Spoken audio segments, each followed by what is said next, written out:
Welcome to the channel. Lucky Lopez just released a video called Buying Repos at Copart Without a Dealer's License. Lucky opens this video by saying he's going to show you all the things to make sure you have a good experience as a hobbyist, and I disagree with that statement. So, who am I to say? Well, I have bought 4 cars from auction in the past year. I've also spent 10 years in the automotive industry as a wholesale parts guy, selling body parts to body shops for body repairs. Crash damaged cars. I've been a parts manager for several years. I also managed a body shop for several years where we repaired crash damaged cars daily. I've written hundreds of estimates, and I've also worked in the service side of the car business. So even mechanical repairs, I've had a hand in repairing thousands of vehicles, whether crash damaged or facing mechanical issues. So let's jump into the commentary on this video. The first car in the video is a Hyundai with light front end damage, no damage to the bumper or upper radiator support. He estimates the repair at as low as $800 using used parts and $1,200 to $1,500 including paint. Now, when I was a production body shop manager, it was a minimum of $250 per panel to paint a vehicle. So if this car needs just the bumper painted, let's say just the bumper painted, and only blending the color and then clear coating the 2 fenders in the hood, you're looking at $1,000 just in paint. No parts, not including the cost of the bumper or any of the things behind it that were damaged. And this was over a decade ago, so prices have definitely increased. The next car in the video is a Honda, and he mentions this repair is on the higher end of the spectrum. It has a damaged core support and it's composite material. That typically means it bolts off and on, which is not a big job. However, this is not taking into account hidden damage, such as cooling system damage, air conditioning core damage, or damaged wiring, to name a few. You can't just disconnect AC lines and let refrigerant vent into the atmosphere, as that would be highly irresponsible, not to mention illegal in most areas. So you need to plan to have a way to vacuum the system, to pull it down, to empty it, and then to refill it when you have finished the rebuild. This would not be reasonable to expect the average hobbyist to be able to break even on this job. And he says you can do it in a weekend and a half, and that's just not realistic at all. The next car in the video is a red GM crossover, and on this vehicle, he mentions frame damage and correctly states that a body shop removed panels to hide the severity of that damage. He suspects it's twisted, one side's higher than the other. So you are not repairing this correctly without some way to pull the frame, which he mentions in the video. But it's a common misrepresentation on auction sites for shops to either put a straight body part, say a hood or a fender, over a bent unibody in order to get top dollar from the auction. It's dishonest, and this type of misrepresentation is common enough that when I had a vehicle picked up to take it to a salvage yard, the tow truck driver mentioned that it was a common scam by auction flippers. They would buy a damaged car, put some straight panels on it or pop a headlight in it, just sitting there, and then relist it on auction to get more money than what they paid. The next car in the video is a BMW SUV with the side airbags blown. In this case, the suspension bottomed out hard enough to blow the airbags. He mentioned that it bolts to the unibody, and there was a chance that the unibody is also damaged.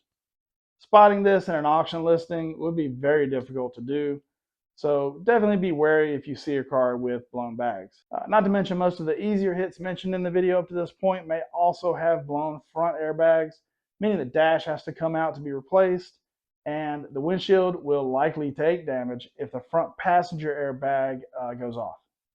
So the front passenger airbag deploys, damages the windshield. Now you have to replace the windshield in addition to replacing the instrument panel. This could be no big deal or a major deal. I had 2 cars from auction with damaged windshields. The Mini Cooper S I got from auction had a $300 windshield, which I replaced. And the BMW M car I got from auction had a windshield that was over $3,000. I heard some estimates for that car were up to $5,000, depending on the sensors in the windshield, whether it had rain sensing and light sensing and radar cruise and all of those types of options.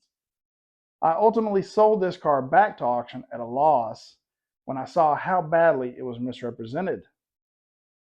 The last car in the video is a 200-mile Cadillac Lyriq, and he cites parts availability, making this car hard to repair efficiently, and that's true, but it's much less of a concern than the potential hidden damage on the other cars in the video. He then touts his partnership with Copart Select and mentions that Copart Select cars are repos, they're clean title, running, driving condition, and really nice cars. Except many of these cars are highly misrepresented. Owners will have a problematic car and then let it get repoed. They'll let it go back. Owners will actually damage a car before letting it get repoed as well. I saw one BMW where the owner was upset about the car being repoed, took a box cutter to the interior, slashing the seats, door cards, and the airbag covers. They also took their hands and smashed the turn signal stalk and the wiper switch off of the steering column. They were hanging by the wires, and this was not caused by any accident, especially considering the other damage on the car. I saw another BMW where the car had massive mechanical issues, but they dropped a branch on it to claim the insurance. And it went to auction as a top damage, running and driving vehicle where it would do neither, as it had a bad fuel pump and crank position sensor. The car wouldn't start at all even after replacing the fuel pump. But putting starting fluid and a jump on a vehicle to run it for 20 seconds is not running and driving condition, and the auction will frequently spend additional effort to get a listing into a higher condition to fetch more money, and the condition will not at all be accurately represented. No one should assume that these cars are road ready or will pass a mechanical inspection. He then states that he teamed up with Copart, and honestly, from the first minute in this video, it seemed like an ad, but around the 9-minute mark, he confirms that, and it's really disappointing considering the way these cars are presented. He also never actually mentions how to get any of these cars without a dealer's license, which is the main title of the video. He states his channel is working a lot with Copart to help educate people with buying and selling cars, but in my opinion, auctions are not the way to do this. If you want to educate yourself on this, either go to work at a dealership or join an active car owners group and help other folks wrench. You will learn a lot more and you won't be on the hook financially. As a sanity check, I went to the comments, and indeed, most of the comments were disagreeing with Lucky here. Many people have been burned by taking on these types of projects that were not accurately represented, and the comments on that video seem to confirm that. If you want to hear the specific details on the 4 cars that I bought and how that all worked out, let me know by subscribing to the channel. If you appreciate the insight, please hit the thumbs up, and if you have your own thoughts on this, let me know in the comments. Take care. I hope this video helped you, and I'll see you in the next video.